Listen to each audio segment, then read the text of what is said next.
Welcome to the Deep Dive. This is where we take the sources you're curious about and, well, we dive deep, pulling out the most important insights for you. Yeah, the goal is to get you up to speed quickly without feeling overwhelmed. We do the sifting, you get the knowledge. Exactly. So today we're looking at excerpts from Paulo Coelho's novel, Veronika Decides de Morir. That's Veronika Decides to Die. And our focus, it's really on Veronika's mindset initially, her decision, and then her experiences inside this mental institution, Villette. We'll explore the kind of surprising ideas she encounters there. Right. So the sources are, well, they're excerpts from a novel, but they raise some big questions. Definitely. Our mission, if you like, is to understand Veronika's thinking, the world she steps into at Villette, and maybe challenge some ideas about normality along the way. Okay, let's set the scene. It's November 11th, 1997. We have Veronika. She's 24, living in Ljubljana, Slovenia. And she's decided life isn't for her anymore. She takes an overdose of sleeping pills. Yeah, and it's presented as a very deliberate act just before she's actually at the library where she works, flipping through a French magazine home. And she even notices an article, something about a computer game by Paulo Coelho, the author of the book itself. A little meta touch there.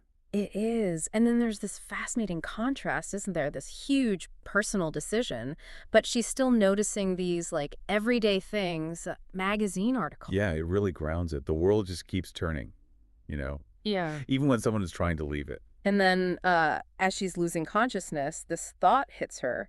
Dove la Slovenia? Where is Slovenia? Right. And she thinks, well, most people probably have no idea, but it exists. It's her home. She thinks about the mountains, the square outside her window. It's such a striking detail, this very personal act, but then this sudden jump to national identity. It makes you wonder, doesn't it? Is that thought some kind of anchor? A connection back to the world, even as she's trying to disconnect. Maybe a need for recognition even then. And the method she chose, sleeping pills. That's Yeah. significant too. How so? Well, she apparently considered jumping or shooting herself, but decided against it. Didn't want to cause too much trauma for her parents finding her. Okay. So a consideration for others, even in that act. Yeah, and she saw the pills as, well, she thought it was more romantic, more feminine. She even references like abandoned princesses or Hollywood actresses. Wow. That really says something about how we can sort of romanticize even the darkest things, maybe influenced by media or stories we consume. It does. It's a bit disturbing, actually. And it connects to this idea that societal narratives can shape really personal, really deep choices, framing it as romantic. Maybe that's her trying to control the story, even in death. Her logic was also interesting. She felt life was about waiting for the right moment to act. And for her, this was it. Facilitated by friends, right? Who Yeah. gave her the pills for sleep issues. Exactly. Friends gave her barbiturates because she said she had trouble sleeping. She held on to them for a week. So it wasn't impulsive. No, clearly premeditated. Mhm. That week of waiting, it really emphasizes the deliberation. Initially, she felt like okay with her decision, resolved.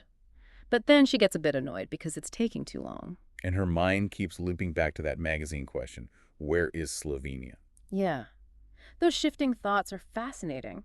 From her own ending to her country's place on the map, it's like, even in that state, other parts of her identity are still there, still active.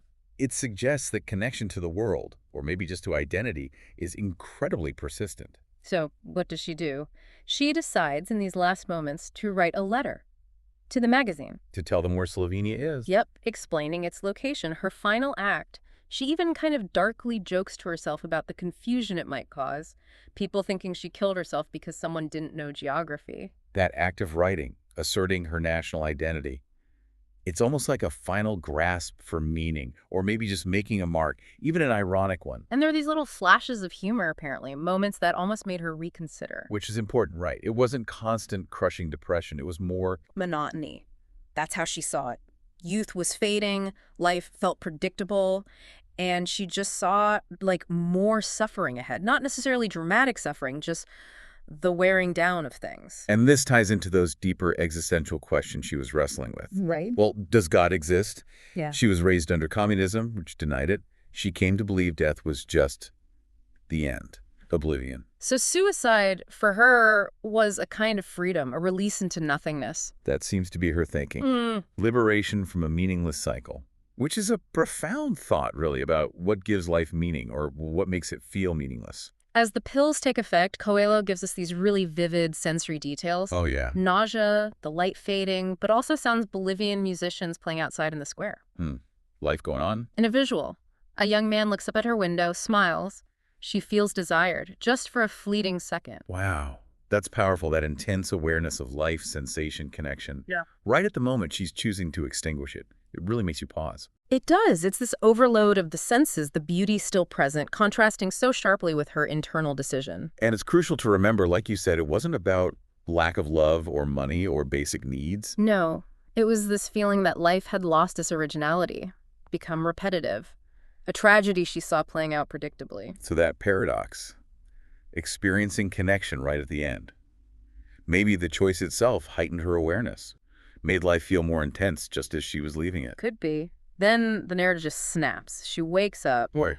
Villette, a psychiatric hospital. Fluorescent lights, pain, tubes in her mouth, her nose, total confusion. A really jarring transition from her planned quiet end to this, the sterile-controlled environment of the institution. It immediately sets up this contrast, doesn't it, between her world and this new one. And a woman's voice tells her where she is, Villette, adding that it's worse than hell. Oof. That's quite the introduction. Immediately frames the institution negatively, foreshadowing challenges. So our first experience there is just disorientation. She's tied down, basically. Physically restrained. Yes. And the woman who spoke, an attendant, tells her this story about her own aunt. The aunt who committed suicide. Right. Apparently, the aunt just lived this passive life, eating, sleeping, taking pills. Her husband had an affair, left, then came back. And that's when the aunt killed herself. Huh. That's a different kind of story. It introduces this spectrum, doesn't it? Veronika's active decision versus this aunt's passive withdrawal leading to the same end. Different kinds of despair. But Veronika, listening to this, she feels nothing. No connection to the aunt's story at all. Which highlights her own unique perspective again. She wasn't drifting, she chose. That distinction feels important for what happens next in Villette. And it's interesting, the author, Coelho, he has personal history with this. Oh, really? Yeah, he was apparently hospitalized 3 times in psychiatric places back in the 60s for being different. He waited until his parents passed away to write this book because they felt guilty about it. Wow, okay. That adds a whole other layer. An autobiographical echo, exploring societal judgment. Maybe the definition of mental illness itself. And there's another detail that connects back. Remember Veronika's dying thought about Slovenia? Yeah, where is Slovenia? Well, later, a friend visits her in Villette, embarrassed, and mentions that some people thought Slovenia was a city in Germany. Ah. So it echoes her thought. And Coelho apparently had similar experiences with people confusing Brazil and Buenos Aires. Exactly. It's a small thing, but it touches on that idea of what's normal knowledge, what's ignorance, how quickly we judge based on these arbitrary lines. It links back to her initial anxiety about her country being unknown. So she's conscious again in Villette. What are her first coherent thoughts? Pretty bleak. She just pictures going back to her old life in Ljubljana, the library routine, same cafes, same conversations. The predictability she was running from. Totally. Predictable relationships. She even imagines getting married, having kids, and just the eventual disappointment of it all. So that intense aversion to returning is still there. The meaninglessness is the real fear. Her resolve is actually quite firm at this point. She does not want to leave Villette alive. She'd rather die there while she still feels brave enough, I guess. It really drives home that idea that, for her, the fear isn't death itself, but returning to that life she found so empty. The anticipation of that future feels like its own kind of prison. Then comes a medical examination. Doctors asking questions. Standard stuff. Name, address. Yeah. Name, address, marital status, birthday. But she has some memory loss initially. Then they ask about, landmarks in Ljubljana, her mother's hair color, details about the library. Testing her connection to reality, her identity, which in a psychiatric hospital takes on this extra weight, doesn't it? How identity is measured when you're labeled other. It's during this exam she fully grasps, okay, I'm in a psychiatric hospital, and she decides to cooperate to try and figure out what's going on with her. So a shift there from wanting oblivion to engaging with her situation, maybe a spark of curiosity or just survival instinct. Could be, and she starts regaining her memories, her sense of self. But then comes the bombshell. Right. The doctors tell her the overdose attempt did serious damage to her heart.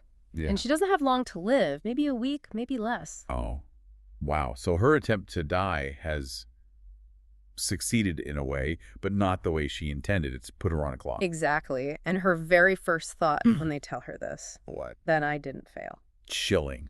Just Yeah. chillingly ironic. Hmm. It shows how deep her despair was, that she initially sees this news as a success. But that feeling doesn't last. Almost immediately, her perspective flips. How so? Suddenly, the idea of waiting for death, this inevitable timed death, it terrifies her. It's not the quick oblivion she wanted. Right. It's completely different. It's out of her control again, but in a new way. Yeah. So now she's panicked. She wants to escape Villette, find more pills, maybe even jump from a building, the thing she avoided before because of her parents. That concern is just Yep. gone. That's a massive shift. The unexpected closeness of death, the imminence of it, has completely changed her priorities, ignited this primal fear maybe, made her reconsider everything. Absolutely. So as we sort of pause here in her story, it leaves us with this really provocative question, doesn't it? Which is, How does facing imminent, unavoidable death change your perspective on life itself, on the choices you made or wanted to make? Is that fear of a meaningless life actually stronger than the fear of dying? a question that really hangs in the air as Veronika starts her unexpected time limit within Villette. It sets up a fascinating exploration of what it means to be alive when you know your time is short.